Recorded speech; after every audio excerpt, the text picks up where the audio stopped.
গতকালকে যে বাংলাদেশ জাতীয়তাবাদী ছাত্র দলের যে 18টি হল কমিটি ঘোষণা করা হয়েছে,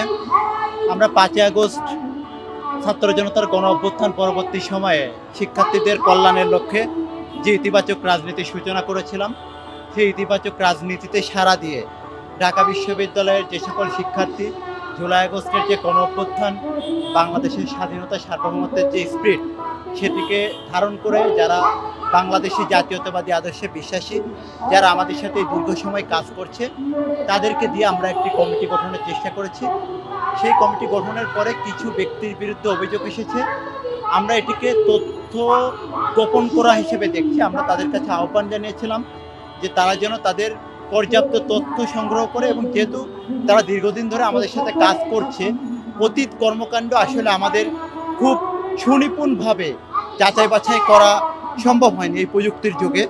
তো তারপরেও গতকালকে আমাদের কমিটি ঘোষণার পরপরই যাদের বিরুদ্ধে এ ধরনের অভিযোগ উত্থাপিত হয়েছে, আমরা কিন্তু তাৎক্ষণিকভাবে একটি তদন্ত কমিটি করেছি এবং 6 জনকে আমরা কিন্তু অব্যাহতি প্রদান করেছি। তো আগামীতে আমাদের তদন্ত কমিটির মাধ্যমে আমরা যে রিপোর্ট পাবো, তার ভিত্তিতে আমরা যদি এরকম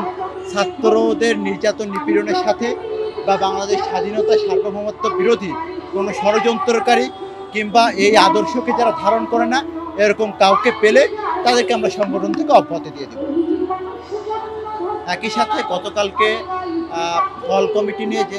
তৈরি হয়েছে, যে আমাদের কাছে মনে হয়েছে যে বাংলাদেশ জাতীয়তাবাদী ছাত্র দল ঢাকা বিশ্ববিদ্যালয়ে যে ইতিবাচক রাজনীতির সূচনা ঘটিয়েছিল, সেই ইতিবাচক রাজনীতিতে প্রতিহিংসা পরায়ণ হয়ে, ঈর্ষান্বিত হয়ে একটি গোষ্ঠী এই ডাকসুকে বানচাল করার লক্ষ্যে তারা পরিকল্পিতভাবে আমাদের এই হল কমিটিকে কেন্দ্র করে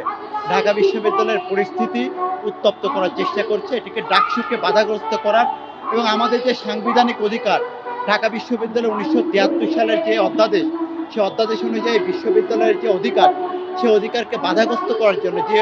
অধিকারকে বিগত 1.5 দশক ধরে ছাত্রলীগ এবং আওয়ামী ফ্যাসিস্ট সরকার বাধাগ্রস্ত করেছিল, সেই একইভাবে বাধাগ্রস্ত করার জন্য একটি অপশক্তি বিভিন্নভাবে চেষ্টা করছে। আমরা শিক্ষার্থীদের যে মনোভাব, শিক্ষার্থীদের কল্যাণের লক্ষ্যে তাদের মনোভাবকে কেন্দ্র করে কিন্তু আমরা আমাদের রাজনৈতিক কার্যক্রম পরিচালনা করছি, এবং সেই রাজনৈতিক কার্যক্রম পরিচালনা করতে গিয়ে বিগত 1 বছরে ঢাকা বিশ্ববিদ্যালয়ের আজ পর্যন্ত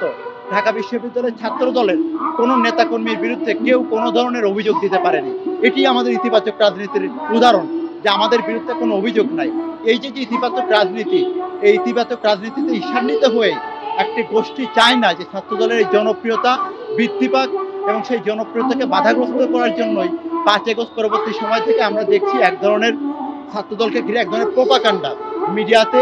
কন্টিনিউয়াস প্রতিনিয়ত করা হচ্ছে। সেই প্রোপাগান্ডা এবং এটি মবকে উস্কিয়ে দেওয়ার চেষ্টা করা হয়, তারই একটি ধারাবাহিক অংশ এই গতকালকের এই ধরনের পরিস্থিতি। For more updates, follow us on Facebook, subscribe our YouTube channel, get the latest update on www.daily-sun.com.